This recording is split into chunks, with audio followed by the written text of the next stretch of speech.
Heart beat scan ఒక్క second లోనే world class 640 slide CT scan ఇప్పుడు మీ విస్టా ఇమేజింగ్ బంజారా హిల్స్ లో. నేను హైదరాబాద్ నుంచి పోయేటప్పుడు ఒక బస్సు పోతుంది, కొన్ని వెహికల్స్ పోతున్నాయి. జన్గాం బస్ అనుకొని బండి ఆపి కనుక్కోనికి ప్రయత్నం చేసిన. అది తొర్రూరు బస్ అట. అది ఇంకో క్యాంప్ రాజకీయం.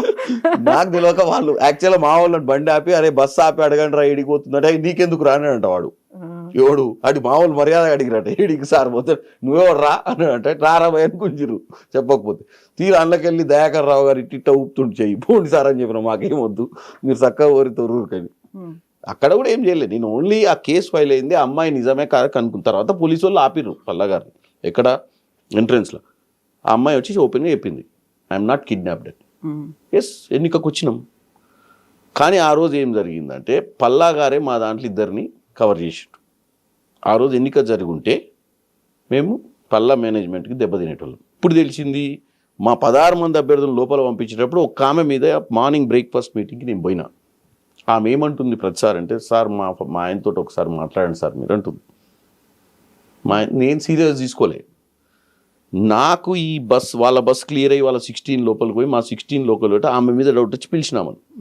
ఏం మాట్లాడాలి మీ ఆయనతో? మా ఆయనతో మాట్లాడి వాళ్ళ ఆయనకు ఏదో డిమాండ్స్ ఉన్నట్టున్నాయి, అవతల సైడ్ నుంచి ప్రొవోక్ చేసారు. అది రియలైజ్ అయినా నేను. ఆ రోజు ఎన్నిక జరిగితే డెమోక్రసీ ఆమె మా కాంగ్రెస్ అభ్యర్థి. ఆ రోజు ఎన్నిక జరుగుంటే ప్రజాస్వామ్యం కూని ఏదన్న ఉద్దేశంతో ఆ రోజు నేను 80% ఎఫ్ఐఆర్ అయింది వాస్తవమా, ఎఫ్ఐఆర్ పెట్టినోడు ఎవడు తెలుసుకోవాలని చెప్పి ఒక్క 24 hours టైం అడిగిన ఎలక్షన్ కమిషన్, అదే రిటర్నింగ్ ఆఫీసర్.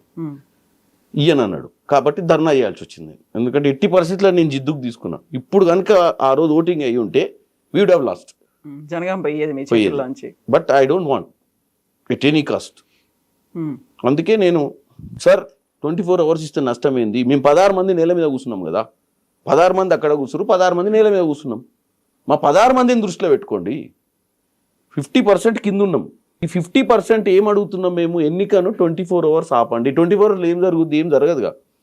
ఏమైనా జరగవచ్చు కదా. ఎవరైనా ఏం జరిగింది? మా అభ్యర్థులను మేము బతలాడుకొని మా దాంట్లో మేము ఓటేయించుకున్నాము. ఏం జరిగింది? వాళ్ళ అభ్యర్థులను ఎవరిని ముట్టుకోలేము. కాకుండా ఇప్పుడు బీఆర్ఎస్ చెప్తుంది కూడా అదే కదా, ప్రజాస్వామ్యబద్ధంగా జరగలేదు, ప్రజాస్వామ్యాన్ని కాపాడడానికి ఒక పార్లమెంట్ సభ్యుడే నేల మీద కూర్చున్నప్పుడు నేనేమంటున్నా, నా 16 ఆ రోజే టాస్ అయ్యేది కదా, టాస్కే కదా నేను పోయింది. అంటే లక్కీ డిప్కే కదా పోయింది. అవును, ఆ లక్కీ డిప్ లో కూడా ఈ మధ్యన వీడియోలు బాగా కనిపిస్తున్నాయి. కాంగ్రెస్ వాళ్ళకి లావుగా చిట్టి పెట్టిండ్రు, బీఆర్ఎస్ వాళ్ళకి సన్న చిట్టీలు పెట్టిండ్రు కాదా. నేను పల్లరాయ స్టేడియం ఎంత ముదురో తెలుసు కదా మీకు. ఇద్దరం కలిసి మీరు ఒకసారి వీడియో ఇద్దరం కలిసి నిలబడ్డాం. ఒక్కొక్క స్లిప్ చూపించిన ఫోల్డ్ చేసిరు, ఒక్కొక్క స్లిప్ చూపించి ఫోల్డ్ చేసి బాక్స్లో వేసిరు.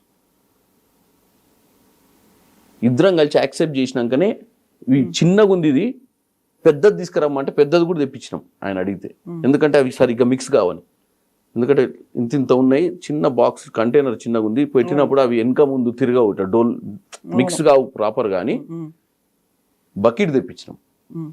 బకెట్ బోర్ లేచి మళ్ళీ అన్లేచి దాని మీద ఒక అట్ట పెట్టి అటు ఇటు తిప్పి తీసిండు. పైన భగవంతుడు మా సైడ్ ఉండు. కాకపోతే ఈ వీడియోలు కనిపిస్తున్నాయి, సోషల్ మీడియాలో తిరుగుతున్నాయి, కరెక్ట్ కాదా?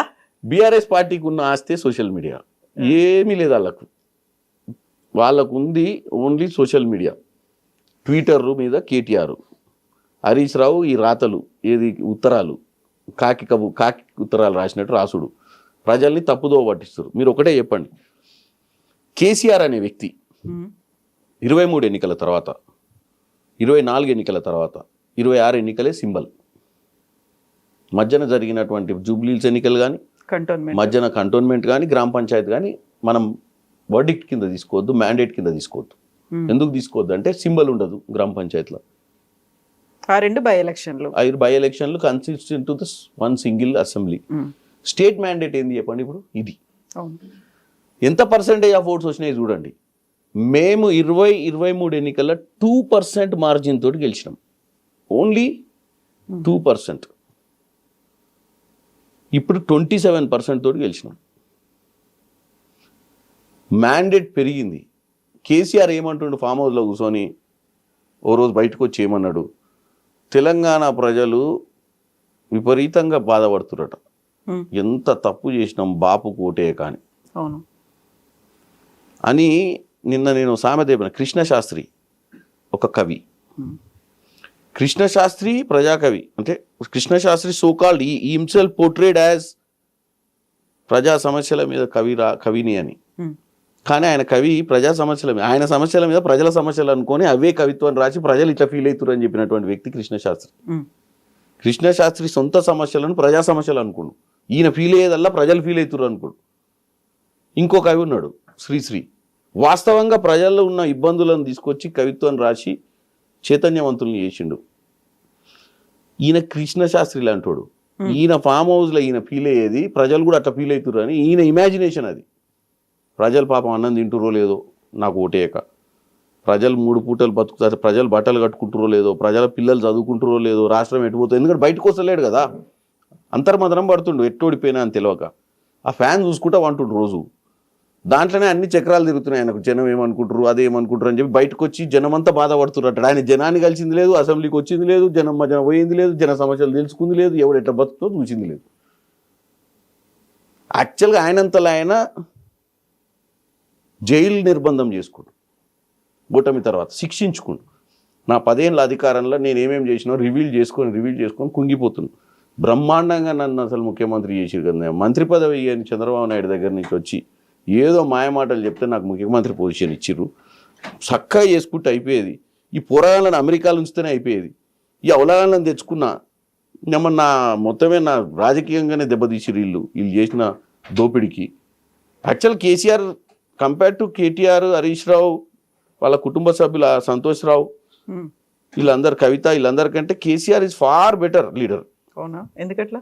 అంటే కరప్షన్ అంత ఎత్తున చేయాలనుకోరు, రాజకీయాల కోసం కరప్షన్ చేయాలనుకుంటారు కానీ వీళ్ళు మొత్తం దాచుకుందామన్న ఆలోచనలు వీళ్ళు. మీరు ఒక్కటే గుర్తుపెట్టుకోండి, చంద్రబాబు నాయుడు మన జనరేషన్ల లీడర్. చంద్రబాబు నాయుడు, వైఎస్ రాజశేఖర్ రెడ్డి, కేసీఆర్, అంతకుముందు ఉన్న లీడర్లకైతే అసలే లేదు. ఎన్టీ రామారావు, నేదురుమల్లి జనార్దన్ రెడ్డి, కోట్ల విజయభాస్కర్ రెడ్డి, అసలు వాళ్ళే తలుచుకుంటే ఈ భూములు ఏముందండి, ఈ కోకాపేట ఏంది, ఈ హైటెక్ సిటీ ఏంది, మొత్తం ఆర్డీఓలను ఎంఆర్ఓలను పిలిచి మొత్తం రాయించుకుందరు కదా, రే గెట్లు కట్టుర్రా పోయాను. అప్పుడు ఆ రోజుల్లో ఏముండే, ఎవరికి చదవచ్చు, ఎవరికి తెలుసు రెవెన్యూ అంటే. బట్ రేవంత్ రెడ్డికి రియల్ ఎస్టేట్ మొత్తం తెలుసు అనేదే కదా. రేవంత్ రెడ్డి అనే వ్యక్తి రియల్ ఎస్టేట్ మొత్తం ఎందుకు తెలుసు అంటే, రేవంత్ రెడ్డి అనే వ్యక్తికి ఫ్యామిలీ బ్యాక్గ్రౌండ్ ఏం లేదు. ఆయన చేసుకున్న చిన్న సన్నగా హైదరాబాద్ వచ్చి, వనపర్తి నుంచి హైదరాబాద్ వచ్చి చిన్న స్థాయిగా జూబ్లీస్లో ఒక మెంబర్ అయ్యి చిన్న స్థాయి నుంచి వచ్చినప్పుడు ఏం వ్యాపారం చేస్తారు, రియల్ ఎస్టేట్ వ్యాపారమే చేసిండు ఆయన. రేవంత్ రెడ్డికి ఉన్న అడ్వాంటేజ్ ఏంటంటే ప్రపంచంలో అన్ని వెరైటీస్ చూసి వచ్చిండు. దొంగలు, లంగలు అందరితో ట్రావెల్ చేసుకుంటూ వచ్చి చూసిండు. కాబట్టి ఆయన గవర్నెన్స్ ఈజీ అవుతుంది. ఇప్పుడు ఈజీ గుర్తుపట్టగలుగుతుండు, ఎక్కడి నుంచి ఎవరు వస్తుండ్రు, ఏం చేయగలుగుతారు. ఎందుకు అంత ఫాస్ట్గా ఇంత largest democratic party in the world is Congress party. 543 స్థానాలల్లో పోస్ట్ ఇండిపెండెన్స్లో ఫైట్ చేసేటువంటి పార్టీ కాంగ్రెస్ పార్టీలా 2017లో వచ్చిన తర్వాత 2023 కల్లా ముఖ్యమంత్రి కాగలిగిందంటే ఫోకస్డ్ కదా. ఈ understands politics far better than any other leader.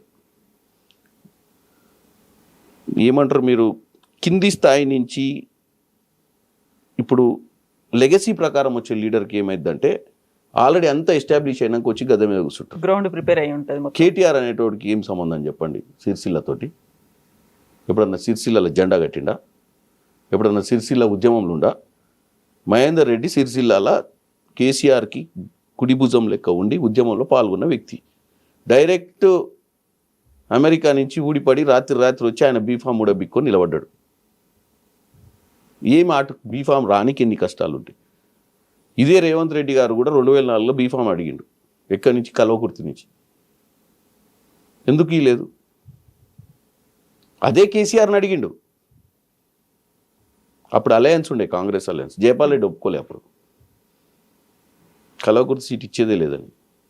ఆయనకు తెలుసు ఒక బీఫామ్ రావాలంటే ఎంత కష్టంగా ఉంటుందో, ఎన్ని అడ్డంకులు ఉంటాయో సామాన్యునికి. సో రాజకీయాల experience make lot of difference. ఒక బీఫామ్ మీ ఇంటికి వచ్చుడు వేరు, ఒక బీఫామ్ కోసం మీరు 100 మంది దగ్గర పోయి బతలాడుకొని వేల మంది కార్యకర్తలను మనల్ని బొందికి బీపం తెచ్చుకోవడం అనేది డిఫరెన్స్ ఉంటుంది. For more videos, Please subscribe to iDream. Please subscribe to iDream. Please subscribe iDream. And please subscribe to iDream. For more videos, subscribe to iDream. please like, share, and subscribe to the channel. Congratulations, iDream. Subscribe to iDream. Subscribe to iDream. So, subscribe to iDream Media. iDream की iDream team अंदर की huge congratulations. Please subscribe iDream Media. Please subscribe to iDream. Subscribe iDream. Please subscribe to iDream. iDream అంటే నా కళల ఛానల్ను subscribe చేసుకున్నారు, నోరు తిరుగుతలేదు. మీరైతే గంట గుర్తు కొట్టండి. For more such videos, please subscribe to iDream. Subscribe to iDream. Please subscribe to iDream. Please subscribe iDream Media. Please do subscribe to iDream. Please subscribe to iDream Media. For best entertainment and information, please subscribe iDream. And don't forget to subscribe to iDream.